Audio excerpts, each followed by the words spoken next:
I want to say welcome, folks. Thank you so much for those of you who are staying behind for this.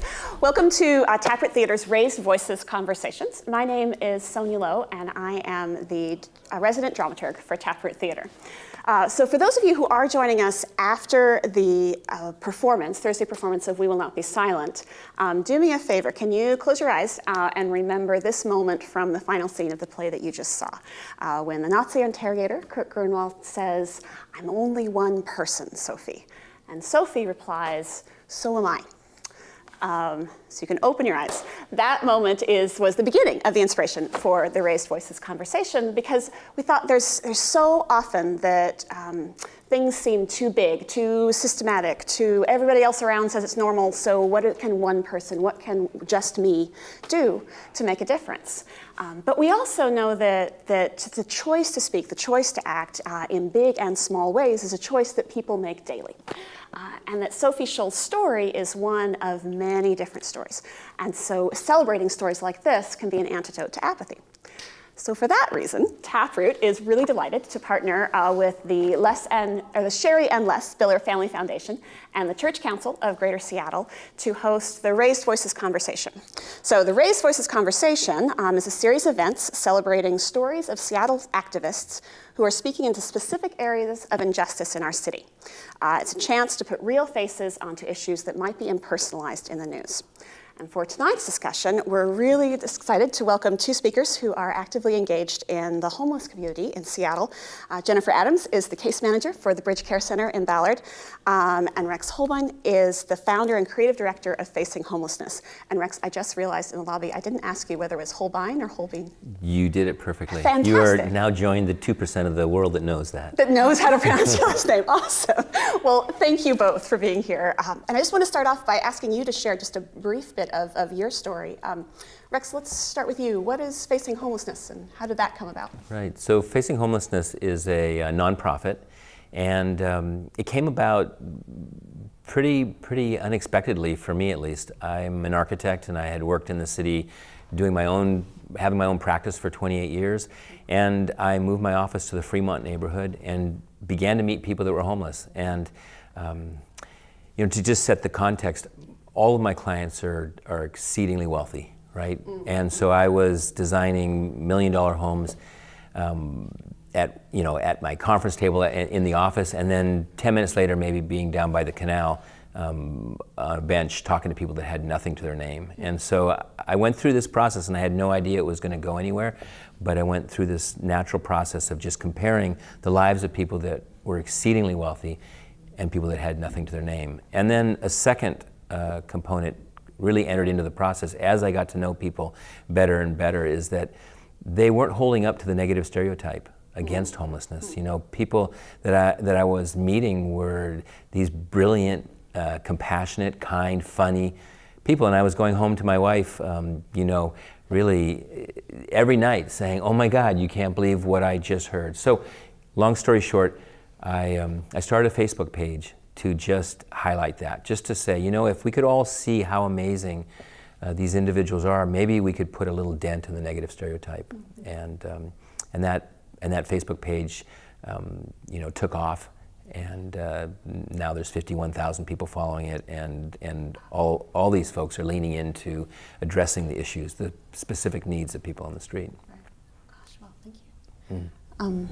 Jen, what about you? How did you get involved in the Bridge Care Center? So I actually had a small stint in homelessness myself, and was horrified at what I saw. One of the service providers that I went to was the Bridge Care Center, and I was introduced to Jill Vance and some of the services, and I thought, I could do that. And then flash a few years later, I've been involved with the Bridge probably 8 years, and it's been around 8 years, so, but on and off. And then 2 years ago, I started, year and 3/4, I started as a case manager. And so I'm a peer counselor, and I help people where they're at to get to where they need to be, and to help hook them up with services, and what little housing we have, and those sort of things. Mm-hmm. So I walk with people. Wow, that's really good. That's great. Yeah. beautifully walk. Thank you. Jen's one of my serious heroes. Yeah. Well, Rex is one of mine too, so we got that in common. This is awesome. Yeah. Rex, I was struck as you were talking that we started this conversation saying we're celebrating stories, and your journey began with comparing stories of people like you were encountering the day. And it seems as I'm looking at what Facing Homelessness is doing that the individual stories are really central to every new thing you try. Yeah. Why for you is story the starting place? Yeah. I think again I would go back to the negative stereotype. How do we take the negative stereotype down? Because really. We do this anytime we want to take something apart. Let's say this country, as we have done, wants to invade another country. We dehumanize the other, right? And that's exactly what has also happened to people that are homeless. We have dehumanized them, and that allows us to get off the emotional hook. We don't need to be bothered by it because somehow it's their fault or they are the other, and it is of no concern to me. And so, by telling stories by telling people's, their life, their beauty, we begin to become, we begin to get closer to them. And one of the things that we say at Facing Homelessness is the closer you come, the more you feel, the more you feel, the more you act. And really, so Facing Homelessness is just trying to humanize the issue so that we can unlock that creative, compassionate, solution within each and every one of us. So. Yeah, I think the beautiful thing is that there isn't really anything that needs to be invented here. We just need to expose what's already there, which is the beauty of each person. In that story. Wow. Jen, you and I were talking just outside with this idea about story, and with the fact that I think Rex mentioned the dehumanization that often happens when we make someone the other, or we make someone just a fact or a statistic. I'm thinking of that classic phrase that empathy starts with imagining yourself in someone else's shoes. I wonder if you could help the video audience and the studio audience imagine tonight. How would you walk us through that? So, I brought a backpack. So, these typically weigh 40 to 50 pounds. Some can be up to 70 pounds. They have your bedroom, your bathroom, your kitchen, and your junk drawer in them. And so you have to carry, your backpack you need gear for that night. And so you have a sleeping bag, and then you've got a full change of clothes, or 2 or 3, an extra jacket to keep you warm at night. Depends on what time of year it is, how much gear you need. And then you usually have paperwork, and you hope it hasn't gotten ruined or wet. You usually have extra bottles of water because it's really hard to get clean water at night when everything's closed down. There's no faucets. Okay. And then you usually have food, snacks, because you can only get to any hats and scarves to keep you warm at night, gloves, so that because at night your heads and stuff are exposed unless you're inside the sleeping bag, especially if you sleep outside in your bathroom, and all your toiletries, your shampoos and toothbrushes, and and you lose things in each pocket. You can't remember where everything is, and then it just gets ruined and it gets wet, and because none of the backpacks are really waterproof, and you have to walk everywhere all the time. You can't sit, you have to move, you're not welcome, there's no restrooms. It's really tiring. Right. You have to be really, really organized to be able to get out of homelessness. Yeah. I've heard people say homelessness is a full-time job. Oh, and beyond. Time and a half. Yeah. Yeah. Oh yeah, easy. It's just you're exhausted. You're exhausted, and it's traumatic. I mean, you're in trauma. Something traumatic happened to get you to this point. An eviction, domestic violence. Something happened to get you to this point. So you're already a ruckus. And then you have to carry something that massively heavy, and this falls out when you're getting on the bus, and you know, and then you lose it, and then you have to go find more, and then this service is on the other side of the city, and then this one's over on this side of the city, and oh, you forgot your doctor's appointment. Where's my phone? Yeah. So you panic a lot. Yeah.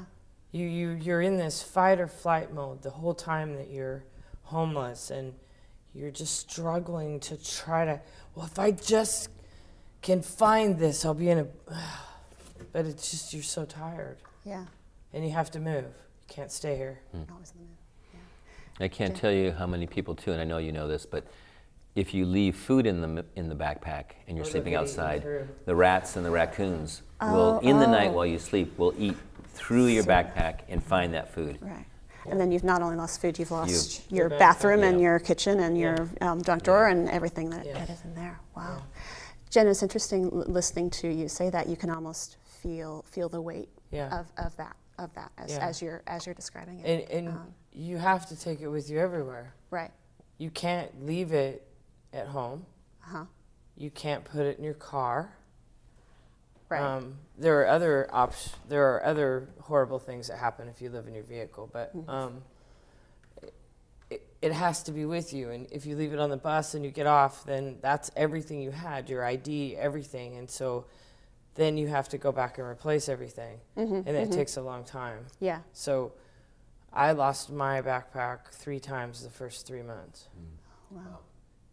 And that's so much more than losing your stuff, right? Yes. It's losing It's everything like that. devastating. Yeah. You lost your entire house. Yeah.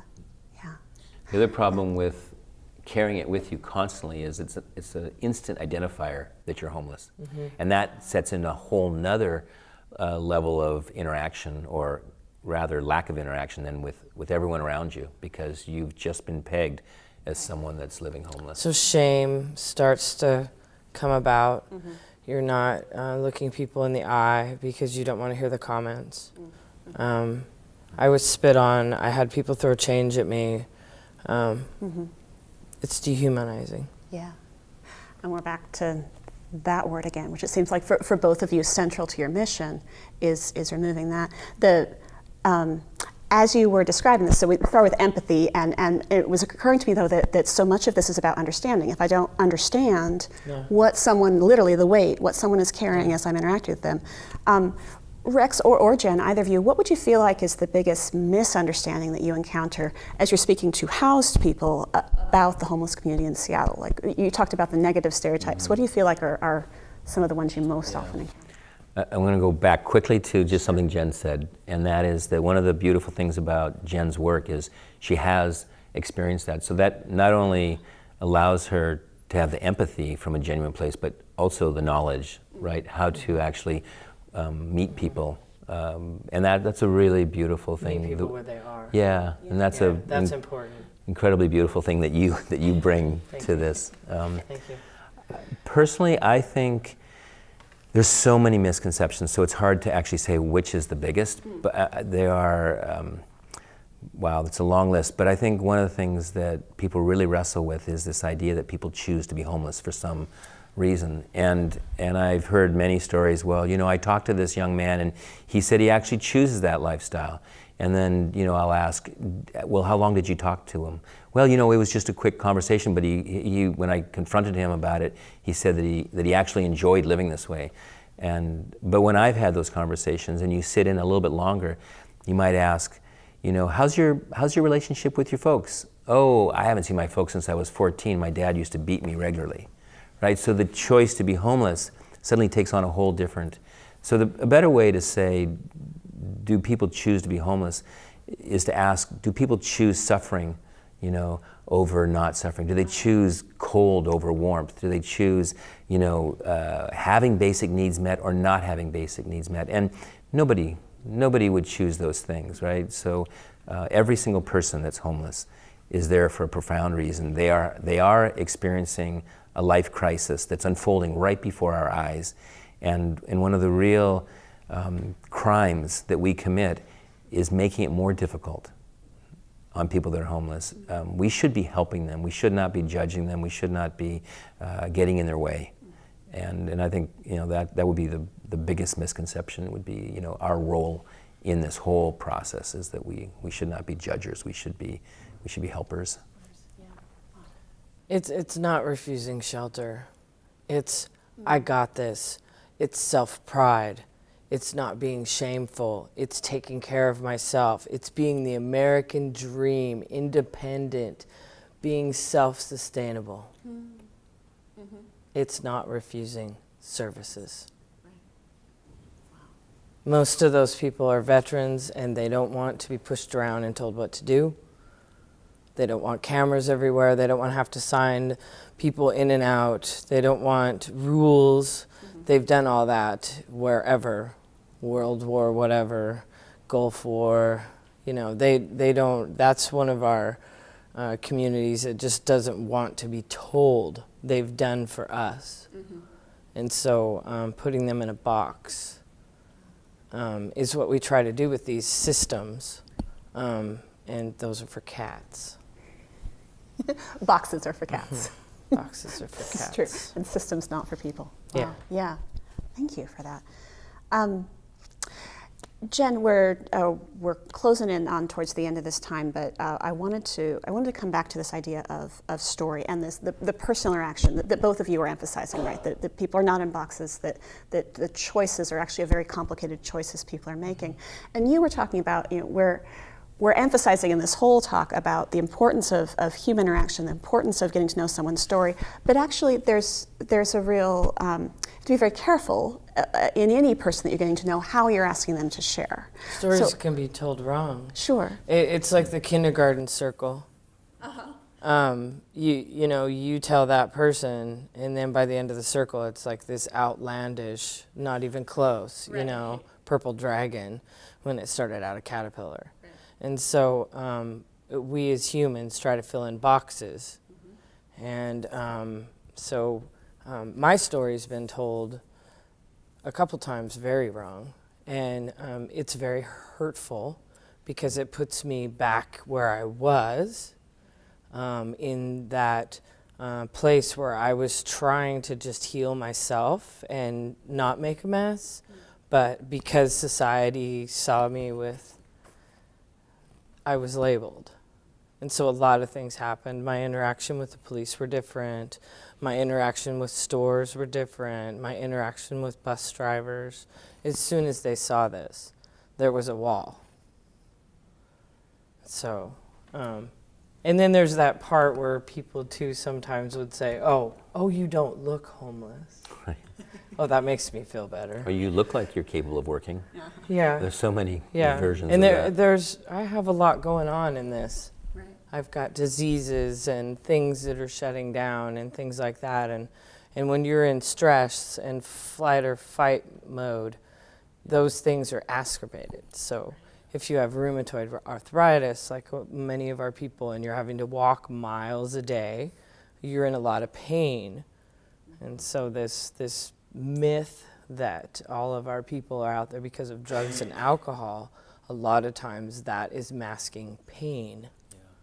And if you had to do this that many hours a day all the time and never had a place that was safe and lock a door, you would go crazy or you would be on a substance. Yeah. There's no human that can take that kind of torture, shame, and horror on a daily basis that can do it unmedicated or mentally ill. Right. Sounds like you're saying that a story that someone's offered you is a precious thing. Like a story's a gift, so particularly someone's personal story that has pain. Yeah. And would that be your advice as people are listening to this and thinking about, okay, I do want to be more personal in my interaction as I'm interacting with my neighbors, housed or homeless. What would be some advice that you would give about how do you treat a story as precious? Well, you don't yell across the street to your neighbor that he needs to chop that damn branch off. I mean, you walk over next door, you start a conversation, you get to know him, you might bring up the tree that time, you might wait 2 or 3 times because you're not going to just say, hey, you need to whack that off, it's hanging over on my yard. I mean, nobody gets anywhere with those kind of relationships. Sure. So you have to build them slowly and wave, nod, then start the hello conversation. ease into it. These are people, they're not wild animals. It's just, you know, we have forgotten, and a lot of times these people are shunned off to the side, they're kicked out of families, they have ruckus families or something like that. And I mean, 99% of these people are in trauma. And they don't have a chance to stop, to get out of it, to think, to heal, to get somewhere where they can just rest for a minute. I have a story of a woman who was sleeping on a corner, and she was screaming all night, and she couldn't sleep, and it started raining, and I showed up to talk to her in the morning, and she was like, all I want to do is sleep. I'm just so tired. And the bus stopped, and these people got off the bus, and one of the ladies came over, and she was like, you were screaming all night, and all I wanted to do was sleep. I said, wow, you guys have a lot in common. So we need to calm and just, we're humans. And this is really hard on the body, the mind, and the soul, and we need to be more patient. Mindful. Yeah. Go back to something. There was an exchange between you two when Jen said, say hello. What's the significance of say hello, Rex? We have at Facing Homelessness, we have a campaign that basically is just asking people to begin their journey, to make eye contact, to say something kind, to just say hello. You know, we don't, we all have different abilities on how to approach this issue, but within that spectrum of abilities, we all can say hello. We all can give dignity. We can give kindness. Come down at the end of that freeway off-ramp, lower your window and say something kind. Something simple like, you have a beautiful smile. I hope you're doing all right. Yeah. That means the world to people. Yeah. You know, and I would, you know, to further a little bit on the question that you'd asked Jen about, you know, what is our approach, right? Like if let's say we are going to just say hello. Let's say we're going to begin our journey. I think we have to remember a couple things, and they're in line with what Jen was articulating, and that is that, you know, when we go over to a friend's house, we come into that house with respect, and we take care of what the rules are. We say things like, oh, do you want me to take my shoes off, right? Like we're very aware of this being their home. We have to remember that when we come to people that are living outside, that's their home. So we have to approach them with the same respect, entering their home. You know, Selvin in Fremont, when I first met him, he's a guy that lived on the streets for a long time, drumming. When I first met him, I was about 30 feet from him, and he stood up. We'd never met, and he just put his arms out and he said, "Welcome to my living room," you know. And then we became really great friends. And the point is that people outside, they need our respect. We need to not come with all our baggage. Maybe our friends can handle our stuff because they know us and their life is stable.